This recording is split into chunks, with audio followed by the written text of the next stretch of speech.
자, 10번째 설 한번 가보도록 하겠습니다. 댓글 컨텐츠고, 영상 제목, 고급 외제차, 중고차 가격도 아파트처럼 폭락할까요? 라고 적어줬습니다.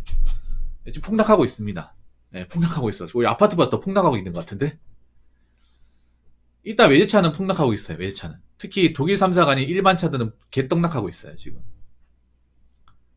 지프 같은 차들은 떡락 많이 하던데? 왜냐하면 지프 같은 차들은 좀 매니아층이 강하고, 우리나라에 막 그렇게 인기 많은 차가 아니잖아요. 그 기름도 많이 먹다 보니까. 특히 연비가 안 좋은 외제차들은 폭락하는 것 같아요.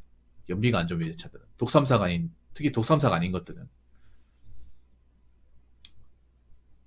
오히려 요즘에 보니까 트렌드가 연비가 좋은 외제차들이 가격대가 좀 잘 안 떨어지고, 연비가 안 좋은 외제차들이 가격대가 떨어지고, 지프는 연비가 좋은 차가 없잖아요. 애초에 하이브리드 기종이 잘 없으니까 잘 떨어지더라고요. 예. 중고차 사이트 같은 데 가보면, 음,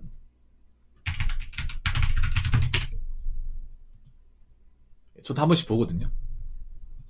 한 번씩 보다 보면, 뭐 예를 들어 지프 랭글러 같은 거.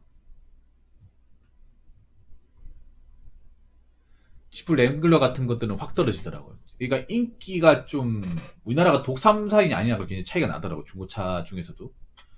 독삼사가 아닌 차들 뭐, 특히나 이제 지프나 이제 캐딜락 같은 차들은 좀 많이 떨어지는 것 같아요. 어차피 기름 많이 먹으니까. 요즘에 사람들이 이제 아무래도 워낙에 기름값 비싸다 보니까 좀 연비를 많이 생각하는 것 같아요.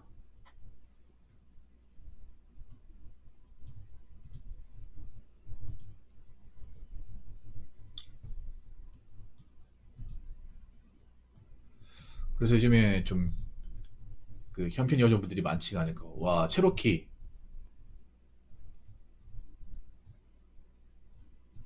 야, 2천만 원대도 있네, 2천만 원. 중고차인데. 체로키가 2천만 원대도 있습니다. 2천만 원대인데, 연식이 그렇게 오래 안 된 것 같은데, 19년도고, 3년밖에 안 됐고, 주행거리가 5만 킬로밖에 안 되네. 근데 2,900만 원이네요. 살 때 비싸려고 샀을 텐데. 그런데 저렇게 비싸지 않습니까? 근데 뭐야, 연비가 안 좋잖아, 이 차가. 연비가 안 좋으니까 이 정도 가격 하는 것 같고. 그나마 이제 국산차는 방어가 될 거예요. 뭐 제네시스 같은 거 방어가 될 텐데, 외차들은 방어되기 힘들 거죠. 예. 오히려, 렉서스 같은 차량들이 인기가 많더라고요. 렉서스가 다 하이브리드 차잖아요. 중간에 이제 끝에 H가 다 붙잖아요. 300H 같은 경우에도 가격대가 어느 정도 유지가 되는 것 같고, 요즘에 좀 자동차 구입하시는 분들 하이브리드 관심이 높아진 것 같아요. 아무래도 기름값에 대한 압박을 많이 받다 보니까. 그리고 국산차도 요즘에 신모델 중에 하이브리드 모델이 많아요.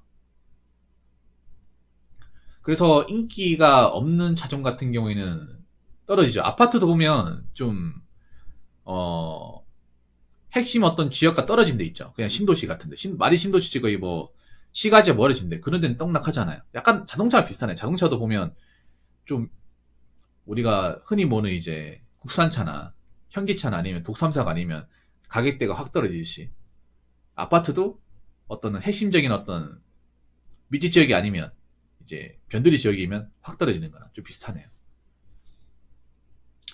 근데 지금 뭐 사람들이 차를 살 만한 여력이 없다 보니까 뭐 중고차 같은 경우에도 사람들이 차를 구입한다고 치면 일시불로 살 만한 사람들이 별로 없잖아요. 다 중고로 이제 그 캐피탈 껴가지고 살 거 아닙니까? 근데 캐피탈 금리가 아무리 적게 잡아도 12%부터 출발하더라고요. 심한 경우 15% 금리가. 우리나라 보면 중고차 사는 분들도 일시불로 사는 사람들 별로 없어요. 일시불로. 애초에 돈을 가지고 차를 구입하는 사람 별로 없죠. 그런데 비싼 그 캐피탈 금리에다가 자동차 기름값이 내려가면 좀 버겁죠. 그래서 정말 차가 급한 사람도 아닌 이상은 차를 구입하지 않을까 싶습니다. 확실히 카푸어분들 비중이 많이 줄어들었어요. 카푸어 유류들이 좀 안 보이긴 합니다. 기존에 카푸였던 분들은 계속 있지만 최근에 카푸어가 된 사람들은 많지가 않아요. 겁나죠 사실. 금리 보면. 근데 지금 카푸어이신 분들은 어떻게 하려고 하지?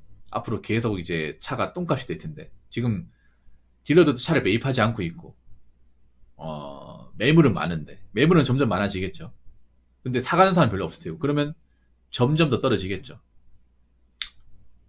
앞으로 이래야 됩니다. 차가 정말 필요한 사람만 구입을 해야 돼요. 능력이 되는 사람만.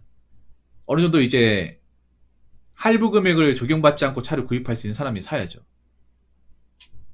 원래 그렇게 했어야 되는데 그 전까지 좀 비정상이었죠. 능력이 안 되는 사람들이 무턱대고 이제 겁도 없이 오랄부로 차를 사는 케이스가 많다 보니까 그거 자체가 미친 행동이죠. 오랄부로. 앞으로는 그렇게 무모하게 자동차를 구입하는 사람이 많지 않았으면 좋겠습니다. 댓글 한번 읽어보도록 하겠습니다. 새 차를 할부나 대출로 사는 건 카푸어들에게 미친 짓입니다.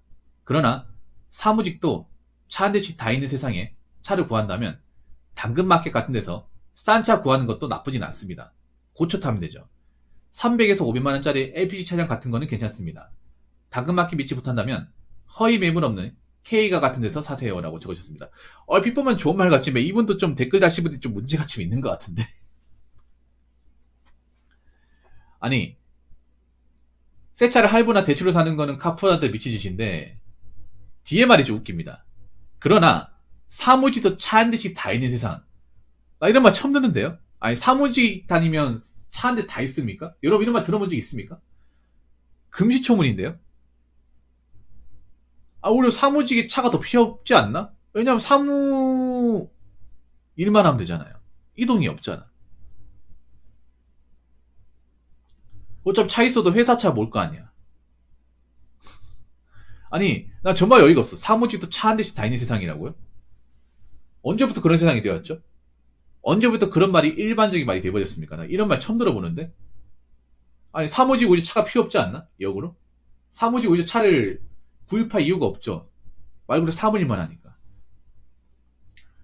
내가 영업을 한다거나, 아니면 뭐, 출퇴근거리가 멀지 않는 이상은 사무직 필요가 없죠. 뭔가 말이 이상하네요.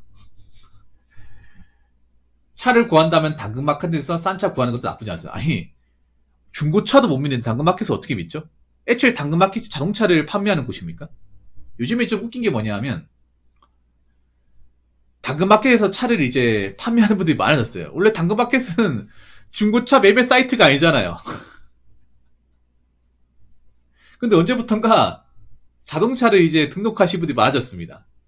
당근마켓만 그런 게 아니라 중고나라 번개장터에 많아졌어요, 여러분. 매물이 많아졌습니다. 언제가부터 많아졌습니다. 근데 여러분 한번 생각해봐. 당근마켓 번개장터. 중고나라가 언제부터 자동차 판매 사이트가 돼버렸죠? 원래 그런 거 살 곳이 아니잖아. 아니, 사실 중고차 딜러도 못 믿는 세상인데 중고 사이트를 어떻게 믿죠?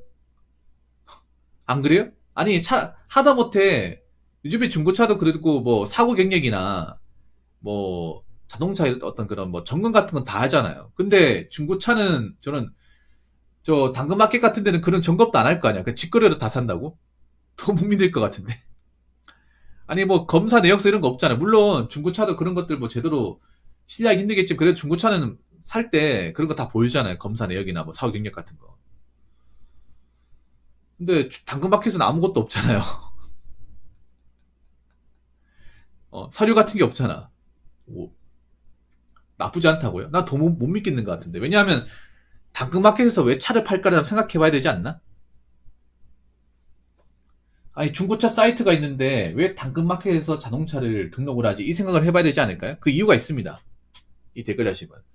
중고차나 번개장터에서 자동차를 이제 판매하는 분들은요, 중고차 딜러가 아니라 일반 사람, 보통 사람. 그럼 일반 사람들이 왜 중고차 사이트를 이제 통해서 자동차를 이제 판매하는 것이 아니라 왜 직거래를 할까?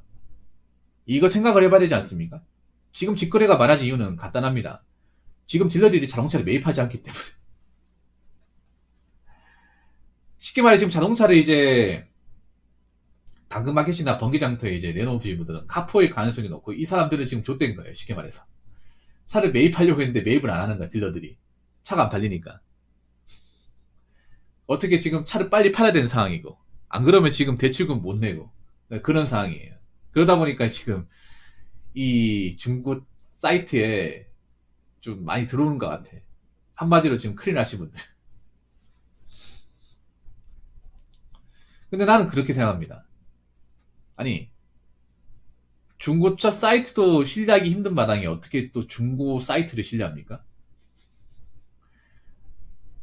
거기다 큰 돈이 왔다 갔다 거리는 거잖아. 안 그래요? 근데 난 신기하다. 나는 그 번개장터나 당근마켓에서 자동차를 구입하는 사람이 있으려나 난 그 생각이 드네요. 여러분 항상 보면 자동차 이제 등록은 돼 있잖아. 근데 저걸 진짜 실제로 거래가 되는 분들이 있나? 사가시는 분들이 있나? 누가 사갈까? 이런 생각 해본 적 있지 않나요? 왜냐면 여러분들은 안 살 거니까.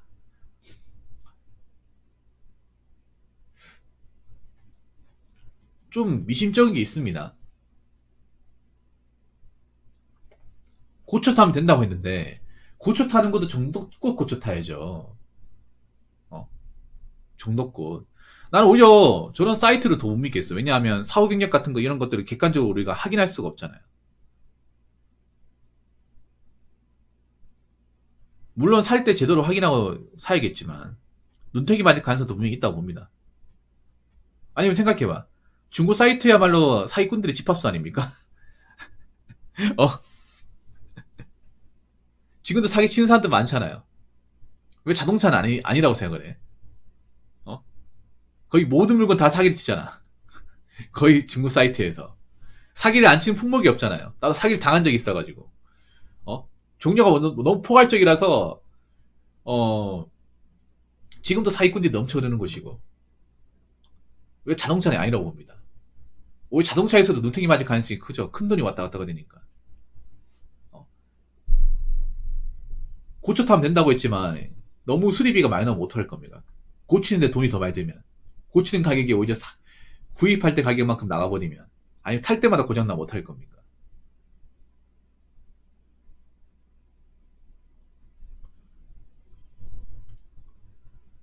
너무 관대하게 생각하시는 것 같습니다. 그러니까요. 아니 막상 싸게 샀다고 좋아했는데 탈 때마다 고장나고 탈 때마다 에러 나고 시동 꺼지고 뭐 엔진 나오고 브레이크 안 먹고 이러면 어떡할 겁니까? 아니 생각해봐. 차라는 게 저게 처음 살 때는 모를까? 처음 살 때는 모르다가 타다 보면서 알게 되는 게 많잖아요. 그러면 중고차 같은 게 많이 타다가 문제 생기면 AS 받을 수 있잖아요. 요즘엔 AS 받을 수 있는데 저런 건 AS도 못 받잖아. 물론 AS 기간이 남아있는 차도 있겠지만 많이 타다가 얼마 안 돼서 문제 생기면 어떡할 거야. 수입이 많이 나오면. 그런 것도 생각을 해야 되지 않을까 싶습니다. 아무튼 저는 중고차 사이트도 막 그렇게 신뢰하는 것은 아닌데 저런 중고 매물로 들어오는 건 더 신뢰를 못 하겠습니다. 그리고 이 댓글 다시만 생각해 보세요. 언제부터 사무직이 차 한 대씩 있었는지 그런 얘기 처음 들어봅니다. 네. 우리 사무직에만 차가 필요 없습니다. 본인이 댓글 적어놓고 한번 잘 생각해 보시기 바랄게요. 본인 말이 맞는지 안 맞는지. 자, 이상으로 10번째 썰 마치도록 하겠습니다.